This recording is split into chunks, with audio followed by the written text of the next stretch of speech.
When I walk on campus, I feel a sense of community. I feel a sense of compassion from my fellow students, love. When people ask me why SF State, should I choose SF State, I immediately go to the mentorship. They take the time to get to know you as a student, as a person, and really just beyond a student ID and a test score. I really started to zone into my passions along with the encouragement of my peers and my professors. That just created this momentum that I kept going with and couldn't stop. Kind of pushes your thinking.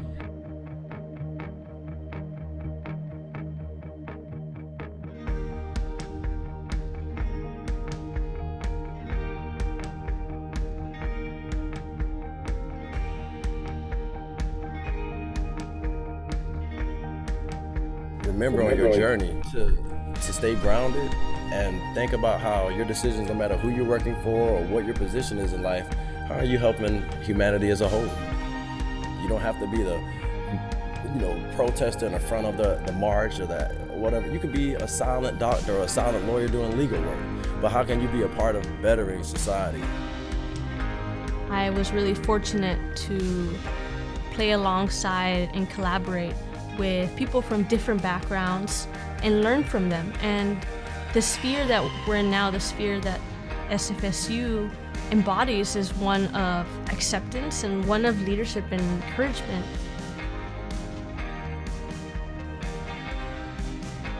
All of your experiences that you're carrying with you are super important.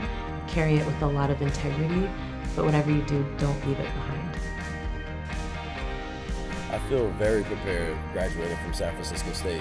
Put it like this, I feel the most confident that I've felt in my entire life.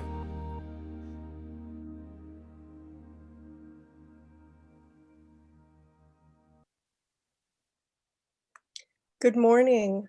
I am Wei-Ming Dariotis, Faculty Director of the Center for Equity and Excellence in Teaching and Learning, also known as CETL, and a Professor of Asian American Studies in the College of Ethnic Studies at San Francisco State University. I've been asked to welcome you with an acknowledgement that this is the land of the Ramaytush Ohlone, who live in and actively cultivate and manage the coastal areas in what are now known as San Francisco and San Mateo counties, and his ancestors have done so for 15,000 years. Land acknowledgements are a tradition of Native peoples and function as a recognition of those whose space is occupied. It is very strange to make a land acknowledgement for a virtual gathering.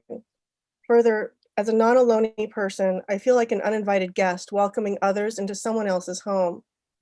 And this discomfort is also part of the point. We should not be comfortable with the way the Ohlone peoples of the Bay Area have been so deeply forgotten, and we should not be comfortable with the way this land has been transformed since the first Europeans came to this area.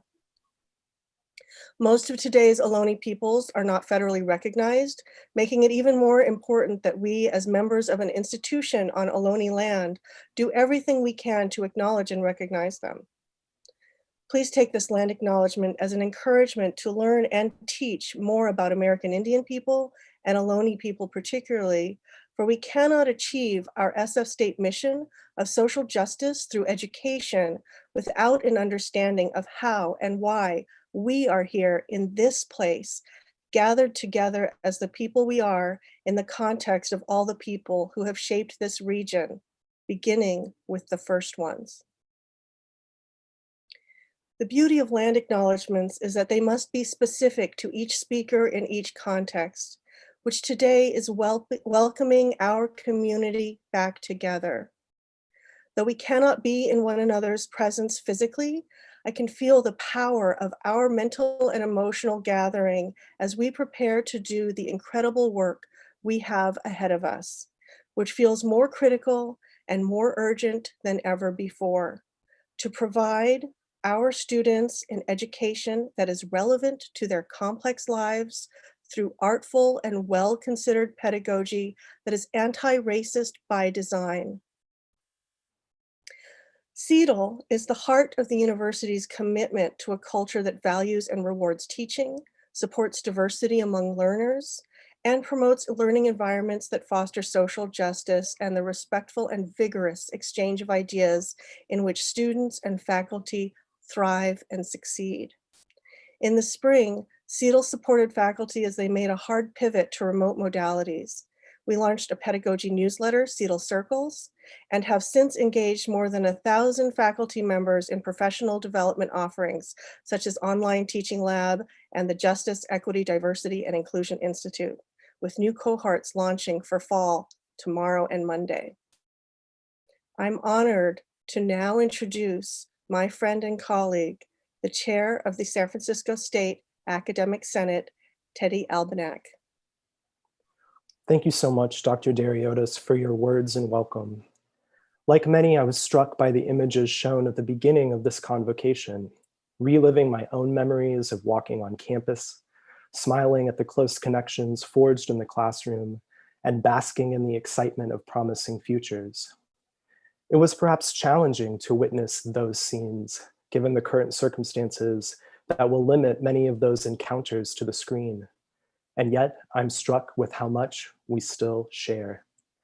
I'd like to pause for a second here, for while we cannot all raise our voices in unison in the McKenna Theater to deliver a cacophony of praise to the essential staff on campus who work tirelessly to hold our campus, let us take a few seconds to cheer for them from where we are, to share our celebration and their unique commitment to maintaining this place that connects us all.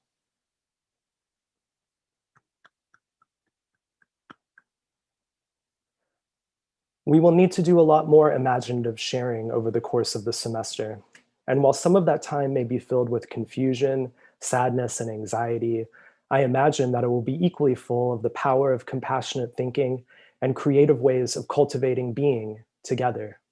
I've already seen it happening in the political action and continued commitment to ensuring Black Lives Matter on this campus and in all spaces, and the readiness and ingenuity of lecturers and tenure track faculty working to design and deliver their curriculum and new modalities, in the tough discussions about how to adjust to a fiscal reality where resources are scarcer than their growing needs, and in the surprising ways we've found solace and community when confronted by a pandemic with an uncharted future. The Academic Senate is but one representation of our connected experience as an expression of shared governance. And certainly while the second term, governance, represents a commitment to collective deliberation, it is the sense of the first term that I hope we continue to stress. It is only in the willingness to share, to feel confident in expressing our situation, to listen with patience and empathy, and to support with all the energy and resources we can muster, that San Francisco State will continue to bloom as the premier example of public education in one of the most vibrant cities on the planet. It is with gratitude that I thank all of the members of the Academic Senate, and in particular, these members of the Executive Committee for this important work. Vice Chair Jackson Wilson, Associate Professor in Department of Recreation and Tourism. Secretary Kim Schwartz, the Director of the School of Theater and Dance. At-large Representative Rachel Small, Lecturer in the Department of Chemistry. At-large Representative Cynthia Wilczek, Professor and Chair of the Department of Anthropology. Chair of the Academic Policies Committee, Jeannie Stowers, Professor of Public Administration in the School of Public Affairs and Civic Engagement. Chair of the Curriculum Review and Approval Committee, Ellen Hines, Professor of Geography and Environment.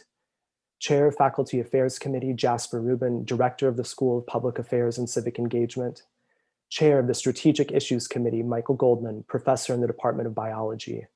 Chair of Student Affairs, David Olsher, Associate Professor in Department of English Language and Literature, and our three impressive representatives to the Academic Senate of the CSU, Rob Collins, Associate Professor in American Indian Studies and the Chair of the ASCSU, Darlene Yee Malakar, Professor and Coordinator of the Gerontology Program and Vice Chair of the ASCSU, and Nancy Gerber, Professor of Chemistry and Biochemistry and the new Faculty Director of Predictive Analytics and Proactive Advising.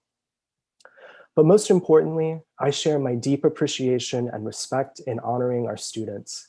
Despite the numerous burdens and obstacles, they have made the decision to learn here with us, and they have an exciting journey ahead, full of wisdom, exploration, and friendship. Looking at the speakers to follow and the future I know welcoming us, I think they've made the very best decision. Good luck to us all as we log on to this unprecedented semester. And please share with me the gratitude and honor in welcoming the 14th president of San Francisco State University, Dr. Lynn Mahoney. Thank you. Good morning. It's a pleasure to echo Chair Albanek's welcome and his sentiments about compassion and kindness. Those will be our words for this semester. It's wonderful to know that so many colleagues and friends of the university are joining us remotely to launch this very unusual semester. I think more than one of us shed a tear or two as we watched that video and a deep longing for a return to being on campus.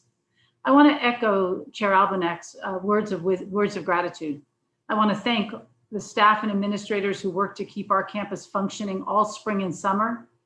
I want to thank the faculty, staff, and administrators who are returning this fall to campus physically to serve our students.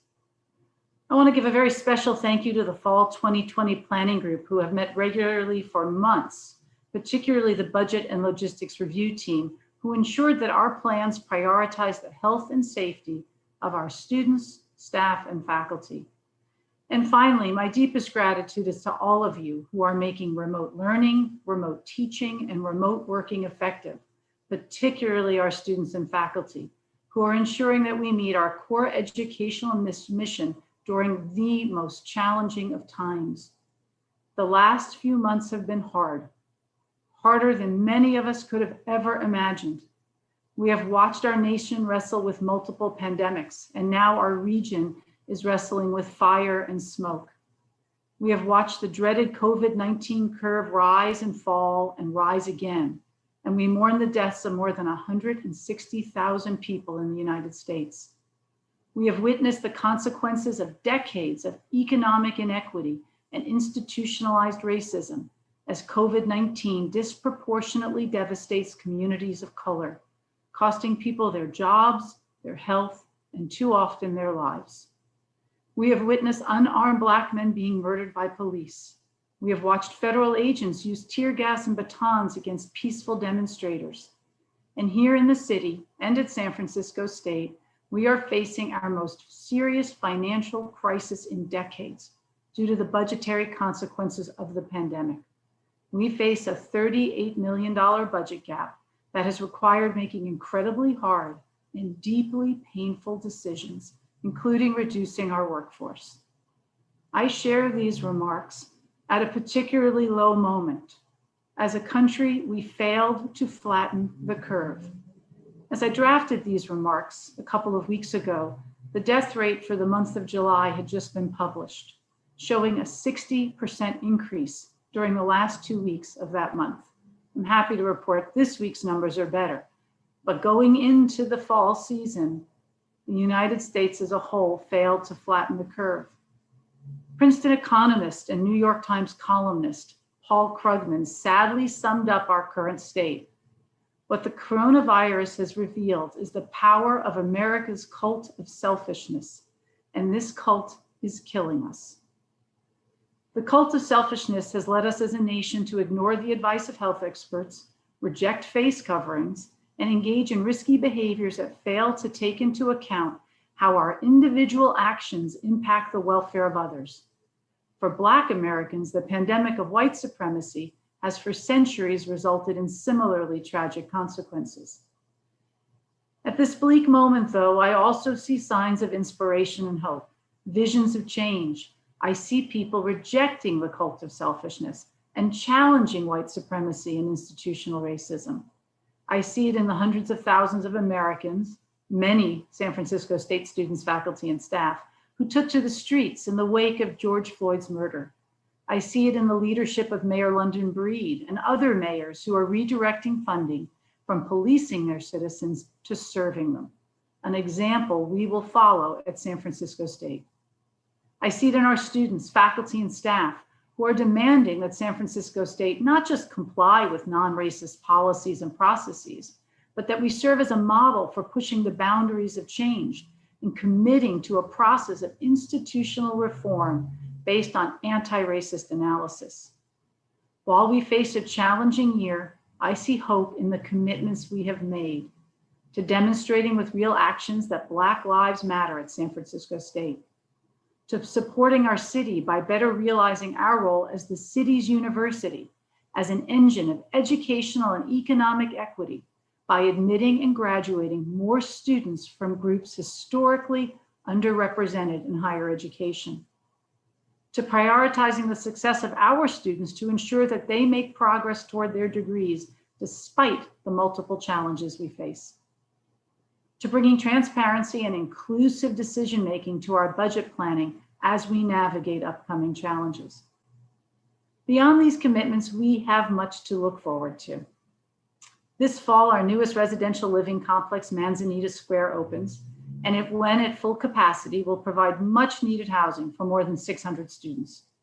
Our first fully new academic building will open in spring, a state-of-the-art media production and classroom facility. It will provide space for multidisciplinary classes in electronic arts. It will house studios, TV studios, a newsroom, audio recording studios, video editing spaces, and other production facilities. And it will provide much needed additional classroom, office, and meeting space for our campus community. And our ancient science building will also be replaced, though I hesitate when I use the word ancient, knowing that it isn't that much older than I am.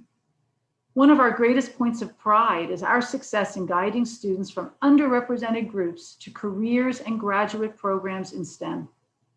A key component of our success has been undergraduate research, a high-touch experience that we can afford our students thanks to generous funding from Genentech, the National Institutes of Health, other funding agencies, and our generous alumni. But this work has been done in outdated and severely worn facilities. I am grateful that the California State University has prioritized the use of one-time CSU funds to allow us to begin work on a new building. The building will feature modern collaborative learning and research spaces to advance scientific knowledge and drive future workforce development, critical needs in the region and the state.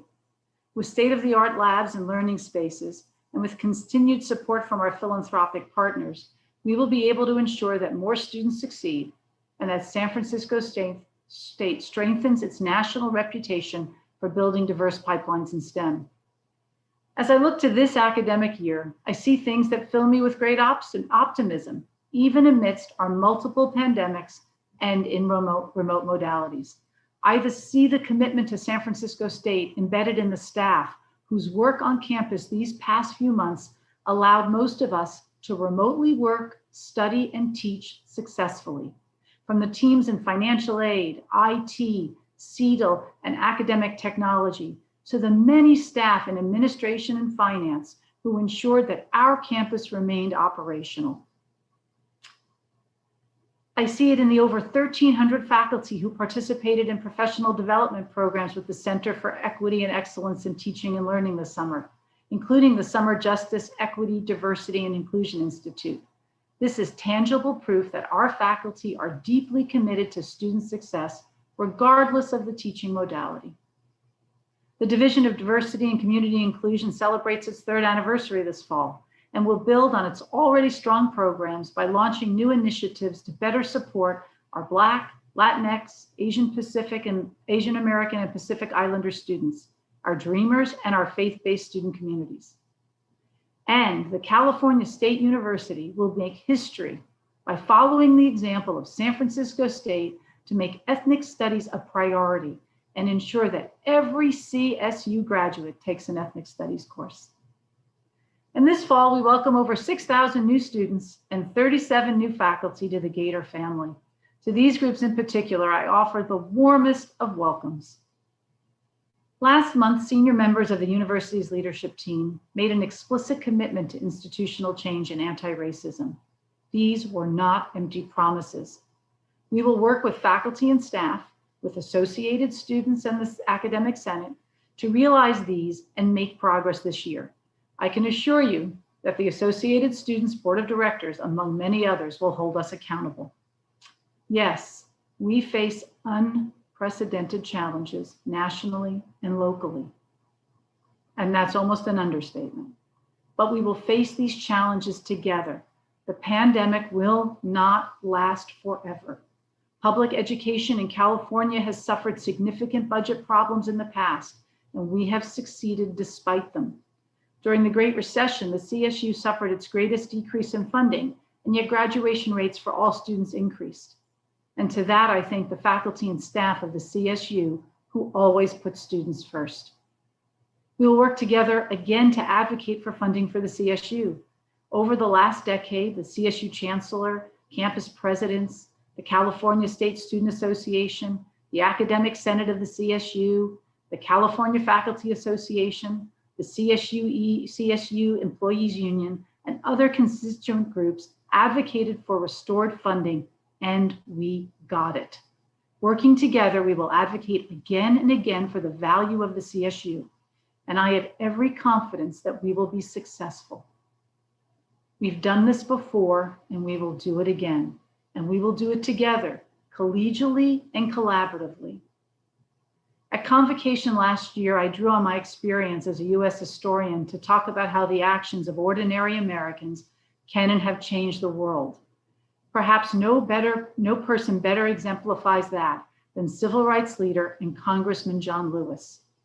I think, like many of you, I was both deeply saddened by his passing and deeply inspired by the response to his death.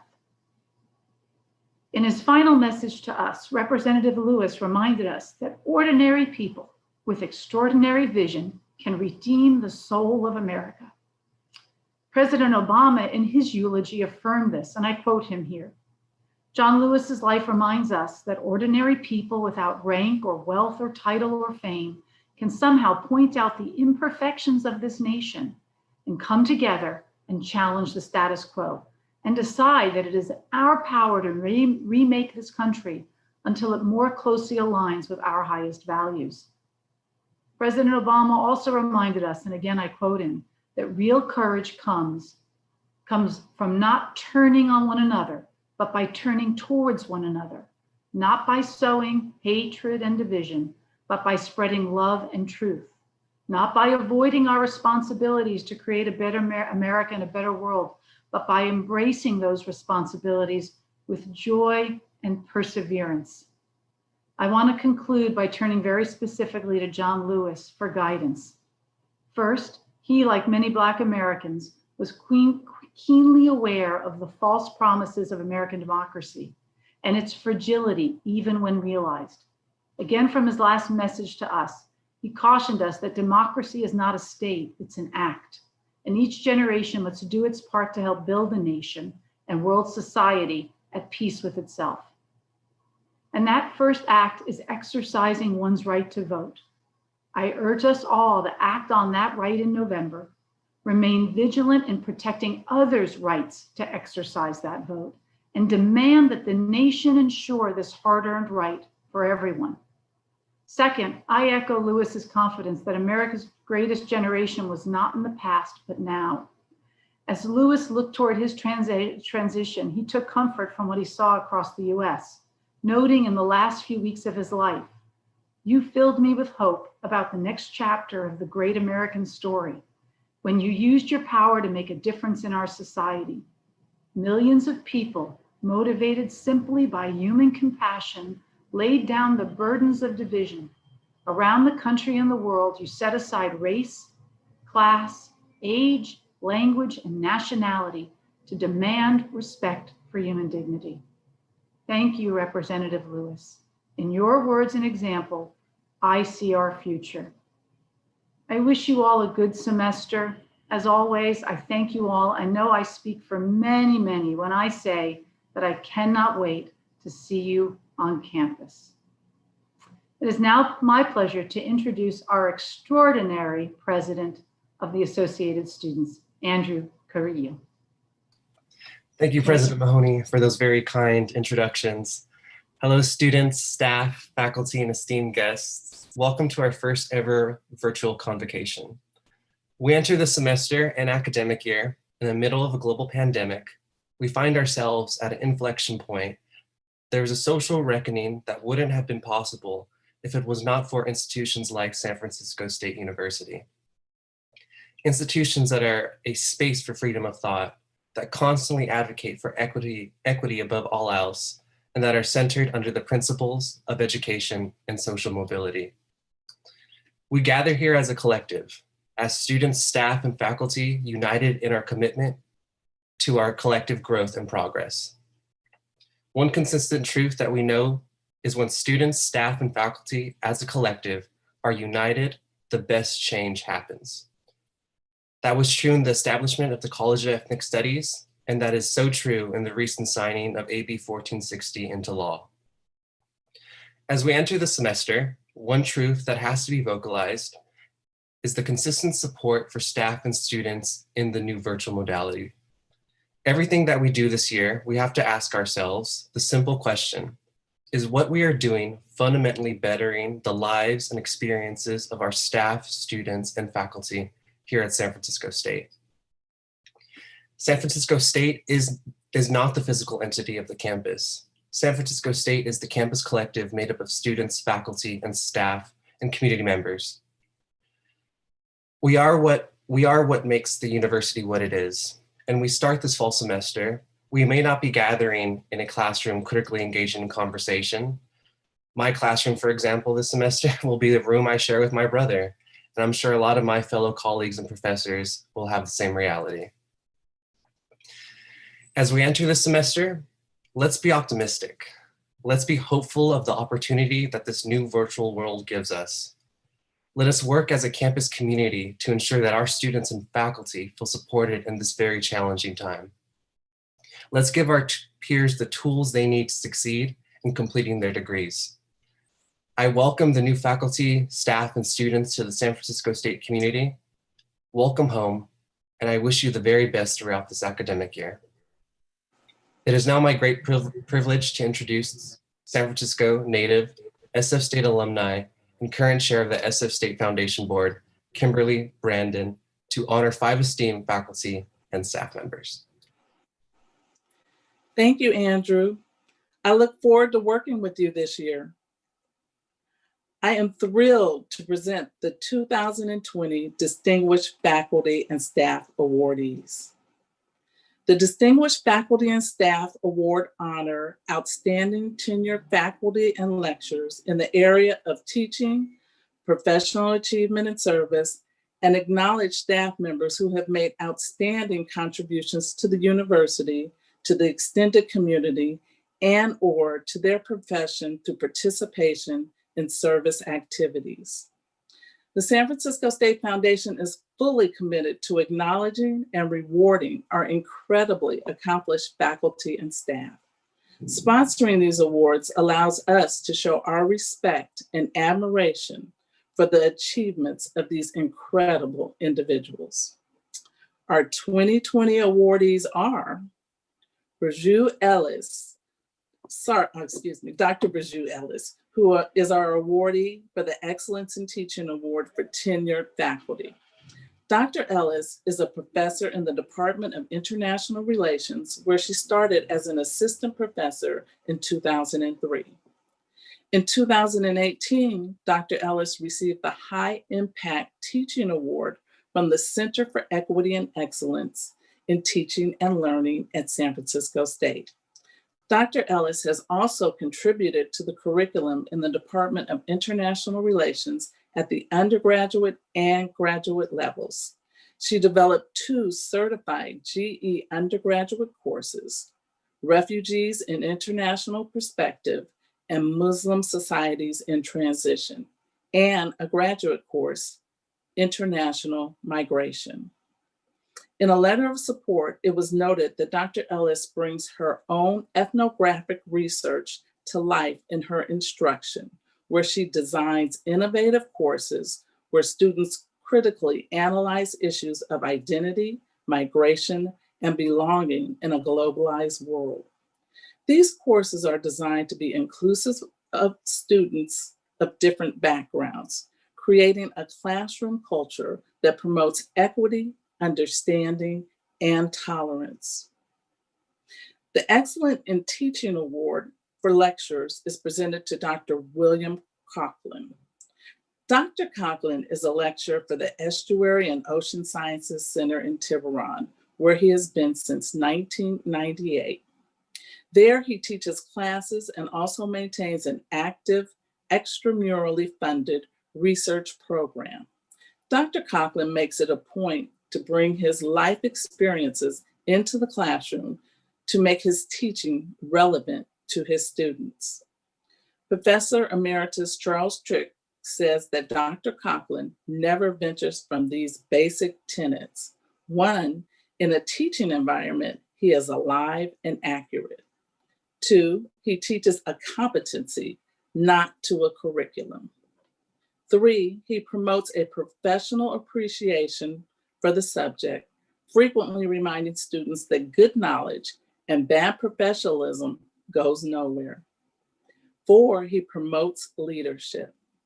And five, he understands that belonging to the class is a gift to him and the students. Dr. Leticia Marquez Magania for the Excellence in Professional Achievement Award. Dr. Marquez Magania joined the university in 1994 and is currently a professor in the Department of Biology. What really stands out is the quality, consistency, and the diversity of her scholarly endeavors. Dr. Marquez Magania, Dr. Laura Burris, the chair of the biology department, wrote, during her tenure, Dr. Marquez Magania's research program has evolved from microbiogenetics to health equity research. She has published 35 peer-reviewed articles in top-notch journals and has garnered highly competitive grants. Her prestigious National Science Foundation Career Award was the first such at San Francisco State. Although microbiogenetics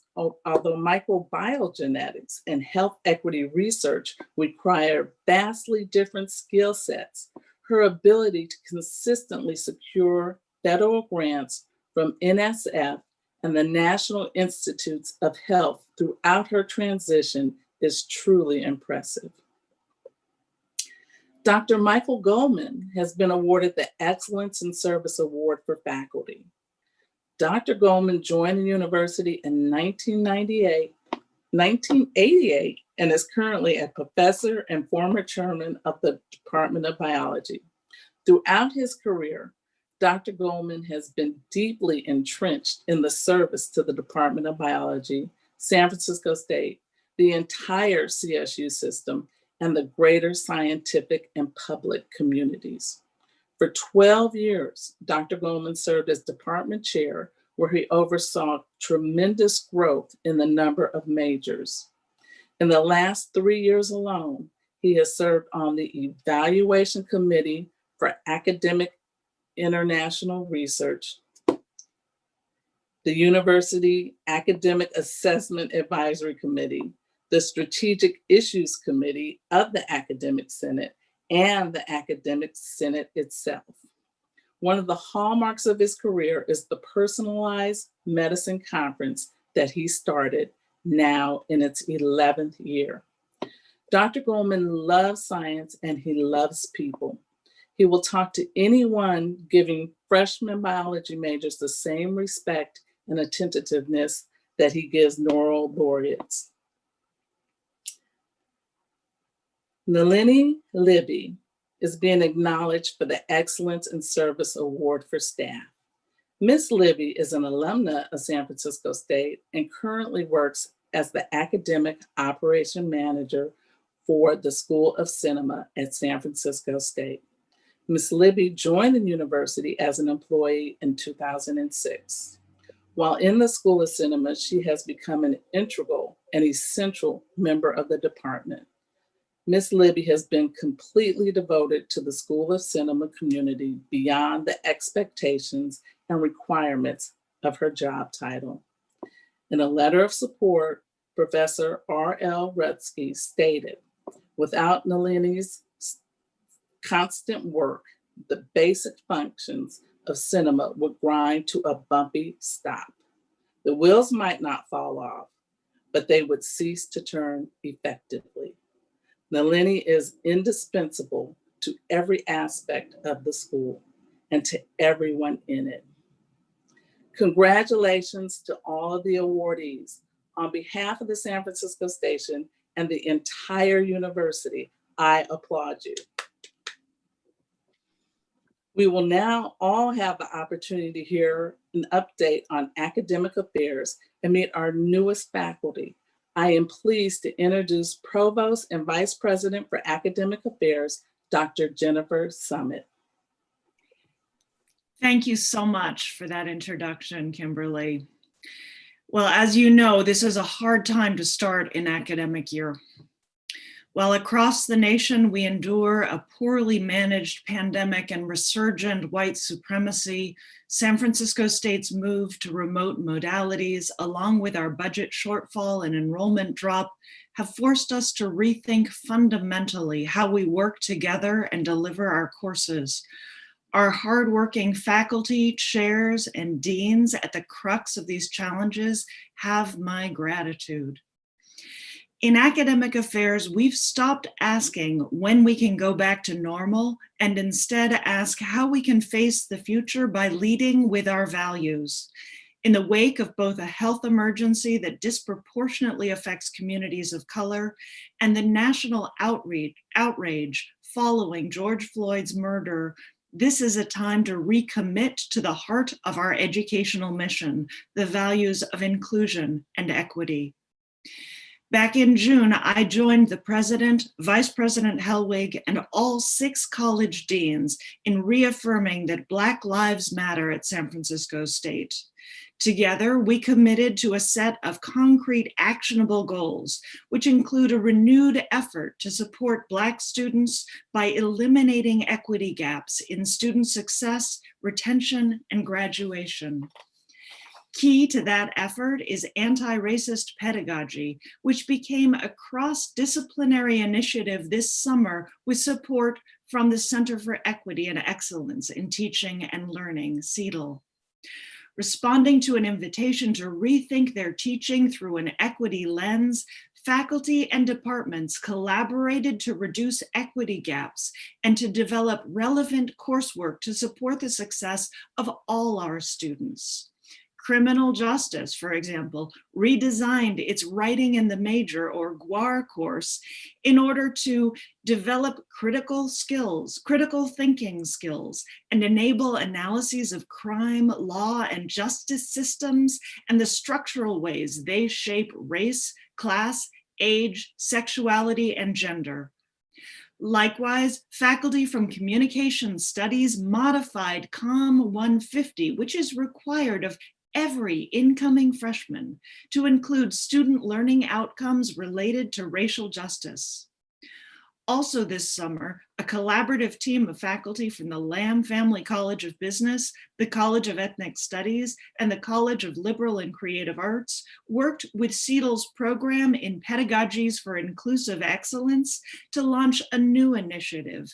Jedi Pi, as it's known, supports justice, equity, diversity, and inclusion by fostering inclusive learning through the design of class assignments, assessments, and interpersonal interaction.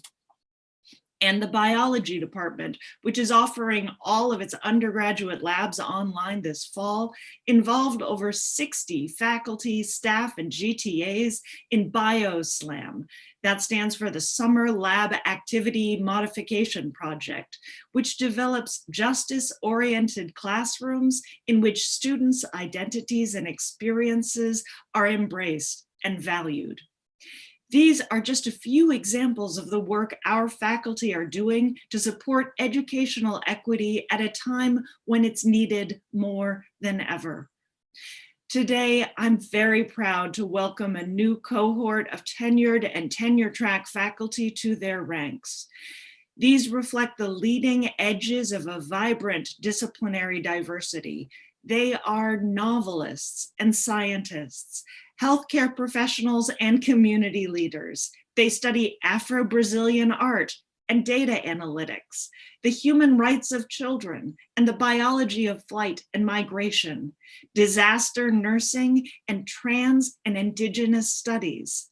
They're preparing a rich range of high-impact courses on screenwriting, community organizing, visual literacy, ethics in medicine, and that's just a few. And they are serious about supporting their students. Several cite their pedagogical debt to the great Bell Hooks, herself a former San Francisco State faculty member, who saw education as a form of liberation. Describing their goals as teachers, one of them aspires, quote, to build a cooperative learning environment where every participant is valued as a teacher and a learner. Another seeks to be the kind of mentor who enables students to believe in themselves and the worth of their work. I feel confident that San Francisco State's powerful legacy of teaching and learning, activism and scholarship, creativity and student mentorship continues with them. So please join me in welcoming them. And I'd like to read their names. So if we would it be possible for us to go back to the beginning of the slides? Fantastic, thank you. And dear colleagues, I've met you once, and so please forgive me if I have some difficulty with your names. The first, Leslie Chen in accounting. Second, Mun Pham in decision sciences. Third, Egbal Rashidi, decision sciences. Next, Mayumi Higawara. Next, Barbara Abadia Reshash. Next, Rama Ali Kased. Next, Leora Kava. Next, Michael de Anda Muniz. Next, Abel Petrie. Next, Derek Bynes. Next, A. Ikaika Glazberg. Oh, but no, this looks like Rachel Flynn. Pardon me, Rachel, from Child and Adolescent Development. Next is A. Ikaika Glazberg. Next is Molly McManus. Next is Supriya Misra. Next is Daphne Stannard. Next, Fernando Carvalho. Next is Joseph Kazera. Next is Will Clark. Next is Artel Great. Next is Alex Hink. Next is Andrew Hongo. Next is Lisette Jimenez. Next is Abigail Lapin Dardashti. Next is Amanda Roberti. Next is Macy Salzberger. Next is Omar Sosa Sek.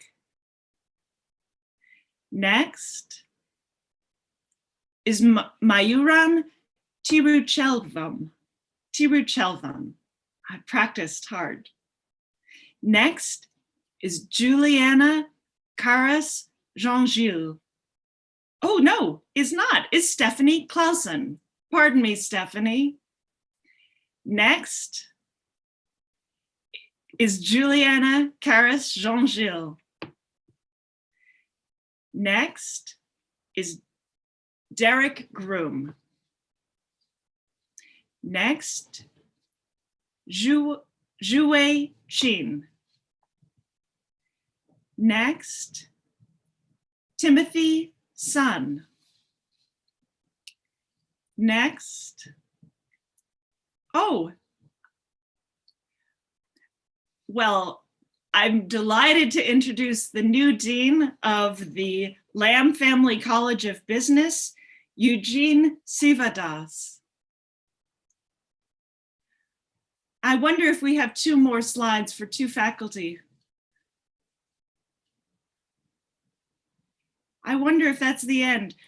Virginia Schwartz and Paramita Sengupta. My apologies that you are not in the slideshow, but you have our warm welcome. And now with that, it's my honor to introduce my dear colleague, the Vice President for Student Affairs and Enrollment Management, Beth Helwig. Thank you so much, Jennifer. That was beautiful.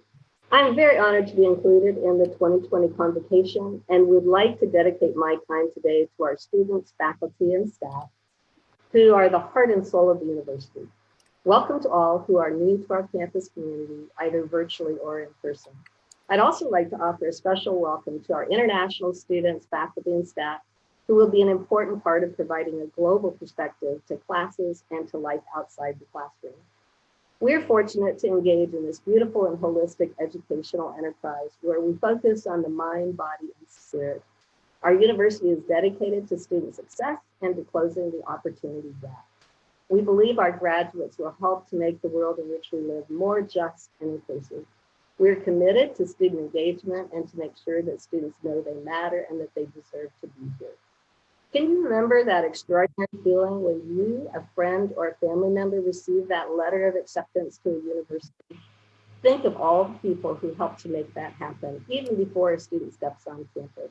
Family, teachers, coaches, spiritual advisors, guidance counselors, admissions and outreach staff, financial aid officers, and others have been there for our students. We are grateful for all who have helped our students find San Francisco State University and can't wait for the new year to begin.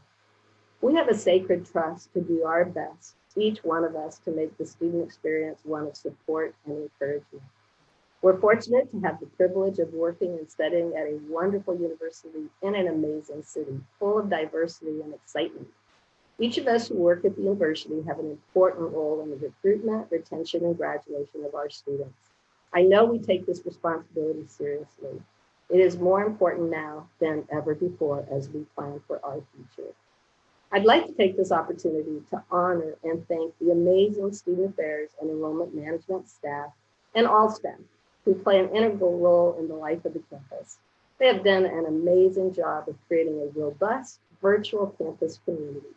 The areas that are housed in SAEM include student life, student affairs, the Dean of Students, equity and community inclusion, campus safety, athletics, equity programs and compliance, international education, and enrollment management, which is currently working with Tom Enders. We partner with academic affairs to provide a comprehensive experience outside the classroom and hope to support our faculty partners.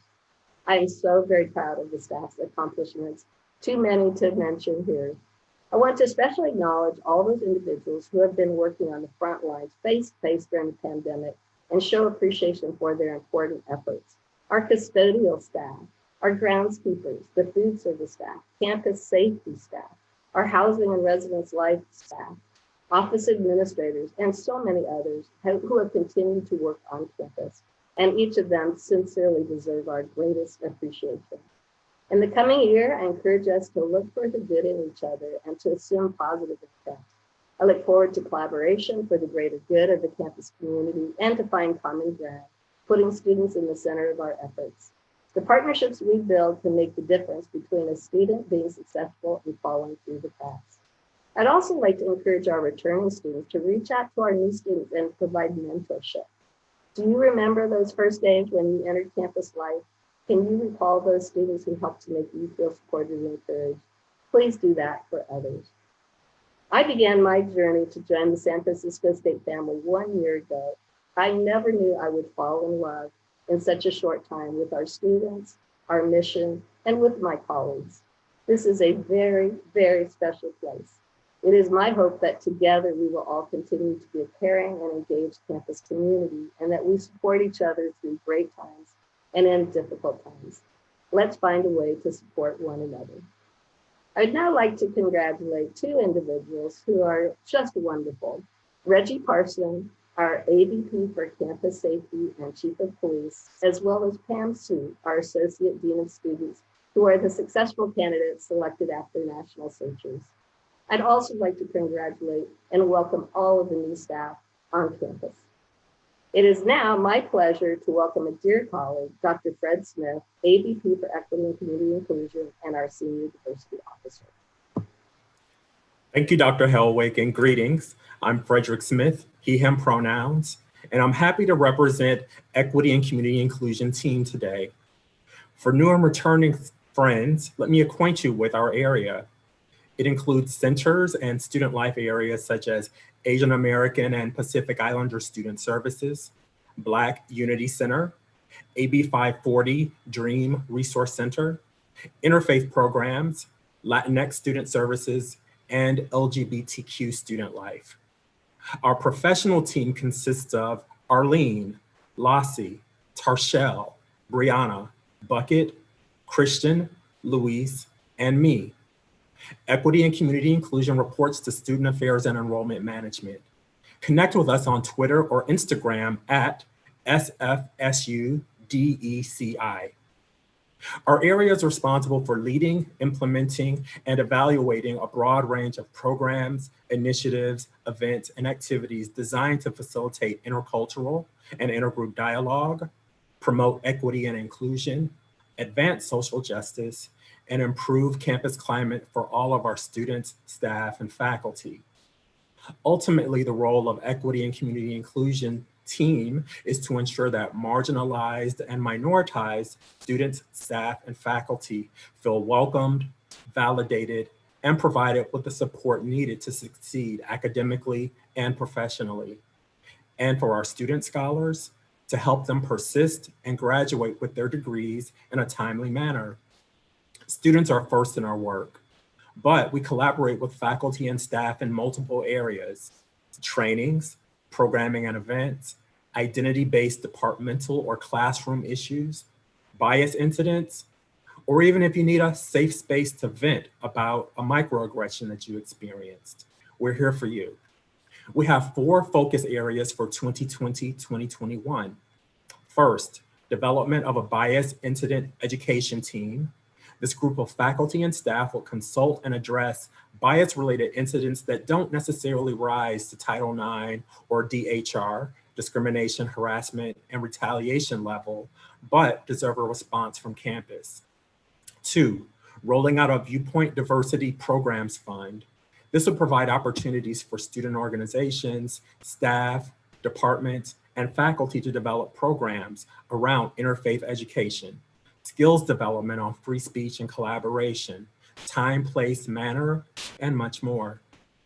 Next, developing our interfaith programs unit by utilizing a team approach to address the multiple faith and spiritual identities that people bring to campus. The team of faculty coordinators, graduate students, and staff from Equity and Community Inclusion will focus on educational and student development issues related to interfaith issues. Finally, the Black Lives at San Francisco State Initiative. This work focuses campus attention on improving the climate and success for Black students, Black staff, and Black faculty on campus. All cabinet areas and departments will be engaged in these conversations and work. Given the summer, the murder of George Floyd, worldwide activism centering Black Lives Matter, and ongoing conversations around anti-Blackness and anti-Black racism, the Black Lives at SF State Initiative is an academic, moral, and community responsibility. Campus climate is all of our work at San Francisco State. And whether we are in the classroom, leading a co-curricular experience, part of a department team, we are all responsible for what our students, co-workers, and each other experience on campus. especially how we make our most marginalized and minoritized students, staff, and faculty feel. Social justice is part of the fabric of San Francisco State University. We have an opportunity to live up to and lift up the esteemed history and values that draw many to our campus. In conclusion, I am optimistic and hopeful we, you and I, can make the individual, departmental, and institutional changes needed to ensure the success of all our faculty, staff, and at the heart of everything we do, our students. Thank you. And now I would like to introduce CSU-EU Representative Sandy Noda. Sandy? Good morning and welcome to the new academic year. First, I would like to thank the President's Office and the Academic Senate for inviting me to speak today. Please join me to congratulate Teddy Albanak on his new role as the Chair of the Academic Senate. I'd also like to give special thanks to all those who made today possible and for those who have always supported me in my role as CSUU Chapter 305 President. CSUU has been busy during this pandemic. We extended our contract until June 2022.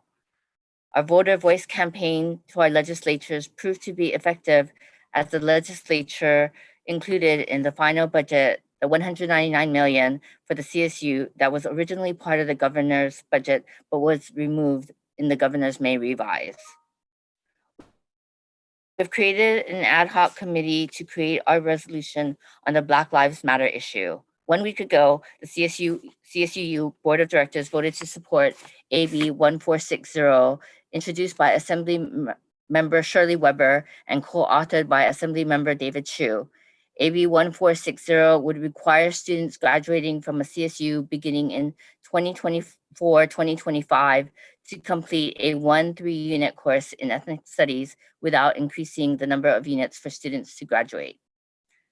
I'm proud to say that AB 1460 became law on Monday evening.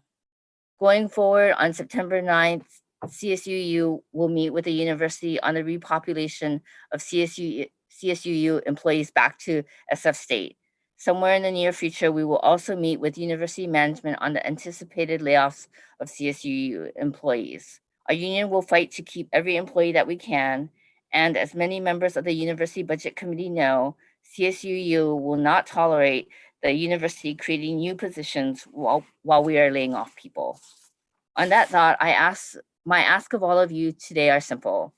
I ask that you be patient, compassionate, and respectful of each other as we go through these difficult times. Please be understanding that your colleagues and students may wake up on the wrong side of the bed some days. Take time to listen, appreciate the work that we all do, and say thank you once in a while to your colleagues. Our campus community is struggling to survive during these pandemic times. For the university management, I have 4 asks. 1, that you be transparent about the budget for the university cabinet areas and individual departments. 2, that you allow those who want to participate in committees or listen to public meetings, such as the CSU Board of Trustees, the University Budget Committee, or Search Committee public forums, be allowed to do so. If there is one positive to the pandemic, Zoom has made the capacity to allow for more participation, but managers have to be encouraged to let their employees participate.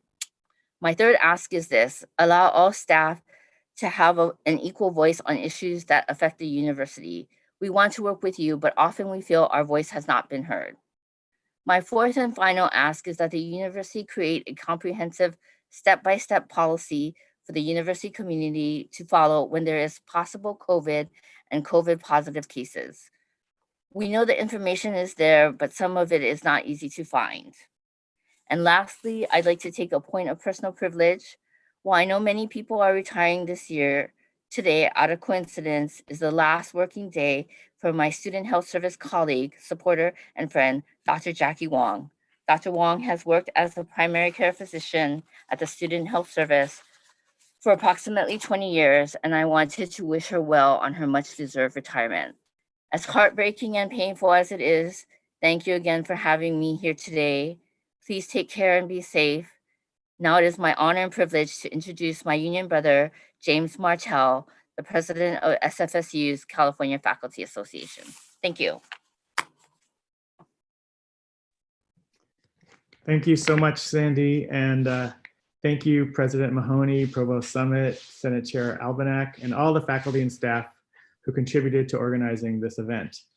Union siblings, colleagues, and friends, welcome back.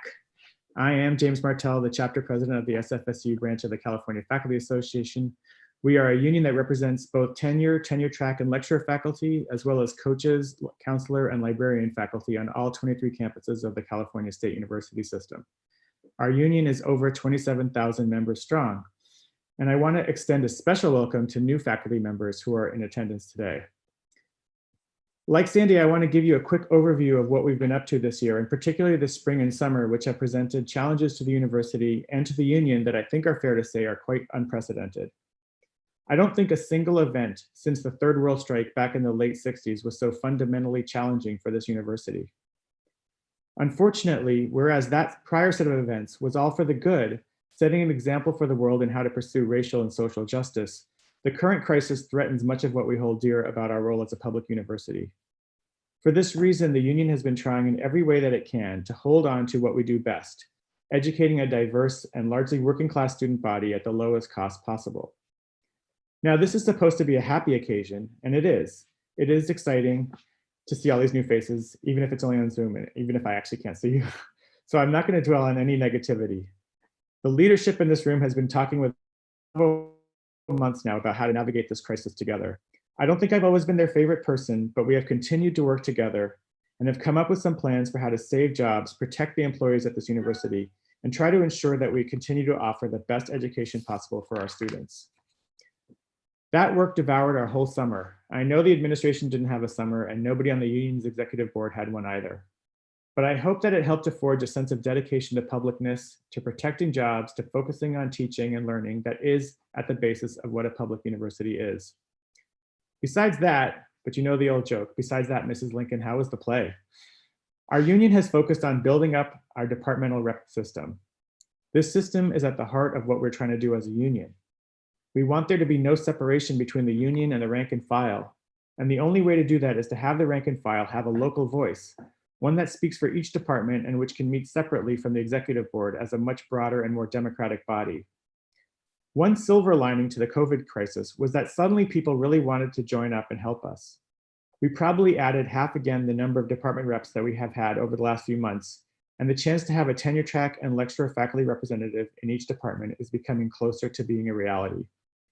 The department reps got really involved in our negotiations with the administration and were so helpful sending us ideas from the rank and file as we in turn asked them to spread the word about what we were doing and asking for help. In my view, the department rep system is part of what will keep us strong as we continue to navigate this crisis.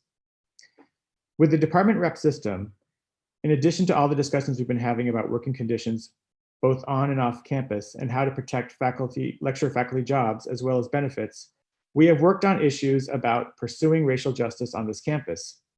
We have also worked on issues concerning disparities of wages based on gender, issues around defunding the police, and providing alternative ways to deal with some of the issues that the campus police have been asked to address. We have worked on issues of better working conditions for all faculty and less precarity, more respect, and better pay for lecturer faculty. I see all of these campaigns of being of a piece, all connected to the core mission of this campus.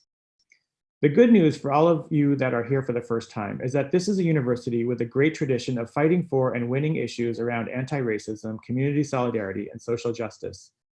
That is my favorite single thing about SFSU, the thing that makes me so proud and happy to be here.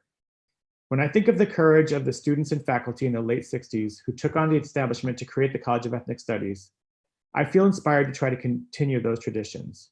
And the governor's recent signing of AB 1460, which is a historic act in which requires all students in the CSU to take a course in ethnic studies, is a product of that kind of tradition. Many people have asked us, those of us on the union executive board, if we weren't exhausted by endless meetings and discussions and negotiations that lasted all summer. The answer is yes and no. Yes, we're all exhausted. Yes, we're overworked. But no, maybe I should speak for myself, but I suspect this is true for all of us, feel privileged to be part of this ongoing struggle and to fight for this wonderful and unique university. Before I became active in the union, I used to think of union activists as people to pity. There they went with their clipboards in hand, trying to get people to do things that they didn't want to do. It wasn't until I really got into this work that I realized that they, and now I, are actually getting an active say in their own political and economic life. That is a very rare thing in this world. Most of us are determined by various kinds of managers and governments, so that we're largely depoliticized and voiceless. A union, and perhaps in particular a public sector union like our own, gets to have a say, gets to speak on behalf of many people. That is a true joy for me to take part in, but even that is not an ideal. The ideal would be to have everyone be able to speak for themselves, in a way to render my own position obsolete. This is again why I think the departmental rep system is so important. It is a step in that direction. So in conclusion, I would urge you all to consider working with us, not just joining, but being active members of the union so that you can add your voice and help to determine your and our working conditions as we move forward in this crazy and uncertain time. I want to thank you, and I also want to reintroduce my friend and colleague, the Academic Senate Chair, Teddy Albanak. Oh, thank you so much, James and Sandy, for your remarks and your important leadership. Indeed, I'd like to close by thanking each of the speakers for concentrating so much energy into such a short space. It's a challenging task, but I hope we achieved what we set out to do, which is in fact not turn my teeth purple, but to offer a snapshot that can remind us of all of the important work happening in virtual and material hallways of San Francisco State. I'd like to thank the Convention Planning Committee for their efforts in designing a new and different experience, but I'd also like to thank each one of you for taking the time this morning to begin our semester together. And as a parting treat, please enjoy a short performance from the College of Liberal and Creative Arts Quartet and Residents, the Alexander String Quartet. On behalf of the Academic Senate and the Office of the President, enjoy the rest of your day and welcome to the fall semester.